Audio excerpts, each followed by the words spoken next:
నిత్య జీవం అనేది స్టార్ట్ అవుతది. ఇప్పుడున్న లోకం జీవితం అంతా కూడా మాయ, గతించిపోతాయి. చూసారా? భూమి, ఆకాశం ఏమైందంటే ఆయన దగ్గరుండంతా పారిపోయింది. గతించిపోతది. కనబడదు. నువ్వు ఈ భూమి మీద జీవించిన జీవితాన్ని బట్టి పరలోక రాజ్యంలో నీ స్థానం అనేది ఉంటుంది. అలాగే ఎలా జీవిస్తావో, మరణిస్తావో మళ్ళీ అవనేది తెలియబడుతూ ఉంటది. మరలా నీ కొరకు రాసినదంతా గూడా మరలా గ్రంథాల్లో విప్పబడతా ఉంటది.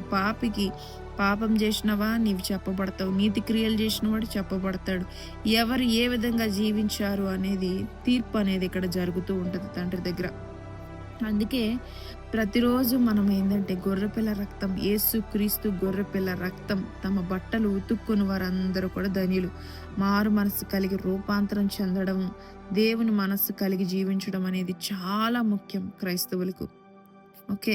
ఈ యొక్క వచనంలో ఉంటది కదా, జీవవృక్షం అంటే మనకి మరుగై ఉన్న మన్నాను, జీవవృక్షంను దేవుడు మరలా మనకి రాజ్యంలో తినిపిస్తాడు. ఆయనే అల్ఫయు.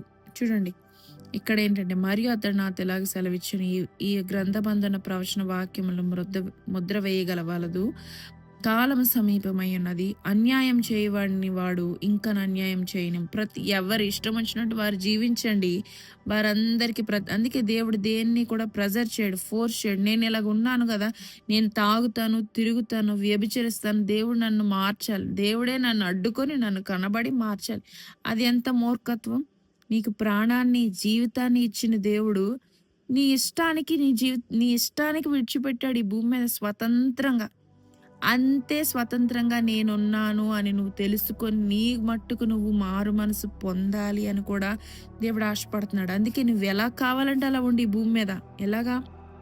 అన్యాయం చేయువాడు ఇంకను అన్యాయమే చెయ్యు. అపవిత్రుడైన వాడు ఇంకను అపవిత్రుడుగానే ఉండనిమ్ము. నీతిమంతుడు ఇంకను నీతిమంతుడుగానే బ్రతకనివ్వాలి. పరిశుద్ధుడు ఇంకను పరిశుద్ధుడుగానే ఉండనిమ్ము. చూడండి, కొంతమంది వెక్కిరిస్తూ ఉంటారు, ఎగతాళి చేయబడతా ఉంటాడు. ఏదో ఎప్పుడు చూసినా ప్రార్థనే, ఎప్పుడు చూసినా వాక్యమే, చేసే పని ఆమె ఎలా చేస్తుందో, వాడు ఎలా నడుస్తున్నాడో మీకు అనవసరం. వాడు పరిశుద్ధుడిగా ఉన్నాడా? పరిశుద్ధుడిగా ఉండనీయు. పాపిగా ఉన్నాడా? పాపిగా ఉంటే ప్రార్థన చేసి వాడిని పవిత్రంగా మార్చడానికి సహాయపడు. అంతేగాని నీ నోటి నుండి మాటలను విడుదల చేయకు. ఇదిగో త్వరగా ఆయన వస్తున్నాడు. వాని క్రియలు చెప్పున ప్రతి వానికి ఇచ్చుటకు నేను సిద్ధపరిచిన జీవితము నా యొద్ద ఉన్నది. ఆయన మనకి ఏం బహుమానం ఇవ్వాలో, మన మంచికి మన చెడుకి ప్రతిదానికి ఆయన చేతిలో ఉంది. ఓకే. నేనే అల్ఫా, నేనే మొదటిని, నేనే మొదలు పెట్టేవాడిని, ఒమేగయు నేనే, మొదటివాడని నేనే, కడపటివాడని నేనే, ఆది